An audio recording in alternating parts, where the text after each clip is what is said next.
Mr. Toastmaster, fellow Toastmasters, and distinguished guests. Now, my name is Danny Dam2, and I know a lot of you guys, I realize, still can't pronounce my last name, but that's all right. I was born in 1984 on the south side of Chicago by two loving parents. They were both Ethiopian immigrants, hence my last name, Dam2. They had fled from that country because of political unrest and had landed up in Chicago following my father's brother. Now, growing up, we didn't have much money. My dad was in school and my mom stayed at home. And all of the typical signs of urban life were around us. We were not strangers to the roaches and the police tape. Well, that's life, I thought to myself, and naively, I was happy as a child. I couldn't even fathom life being any different at that age. Now, some of you guys might not consider this to be the ideal start to grooming a future doctor. We definitely weren't playing classical music in the house or doing anything like that, but as I reflect on my life, I realized that I, in fact, was very lucky. I had lots of opportunities, and I want to share a few of those with you all today. Now, despite the rough exterior of our neighborhood, the inside of our home was very nurturing. My mom was my first teacher, and she grilled me with a tough academic course.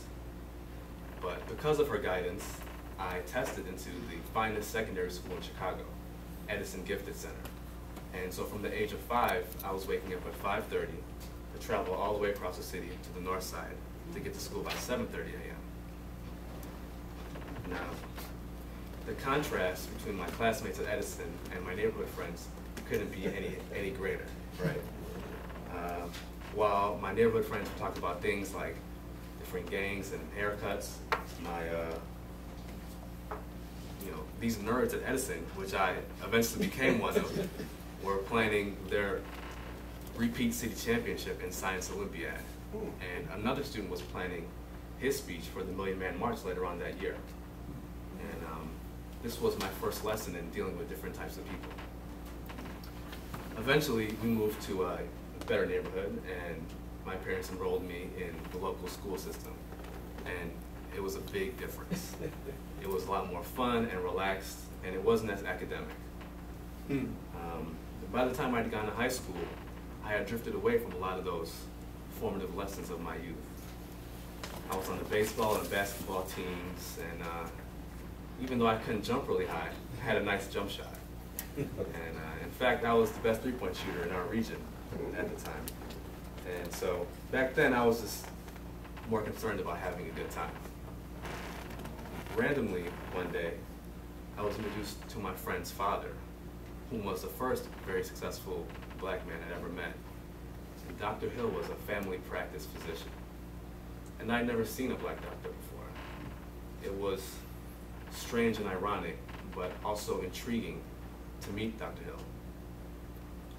He took me to his work with him, and I filed his patient charts. And in return, he mentored me.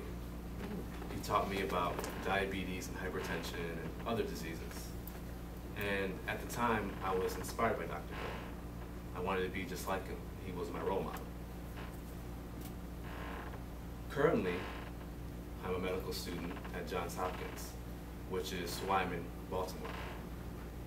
Moving to the East Coast and beginning this journey has been a challenge. Medical school forces you to grow up quickly and sometimes sacrifice some fun times. I still occasionally get out to the gym and play basketball. I also enjoy things like traveling, trying new foods, and reading non-medical books. But my 20s have been an era of exploration and growth, and it's been my first crack at adult life. One thing you guys may not know about me is that I stutter, and that's one of the many reasons why I joined Toastmasters, to overcome that challenge and to become a better person for it. In closing, this is an exciting time for me in my life.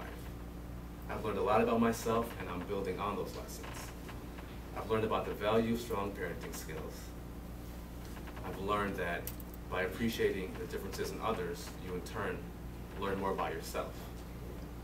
And lastly, of the enduring impact of a strong mentor. facing adversity is, without a doubt, life's greatest chance for growth. And I'm honored to be growing here with you all this evening. Thank you.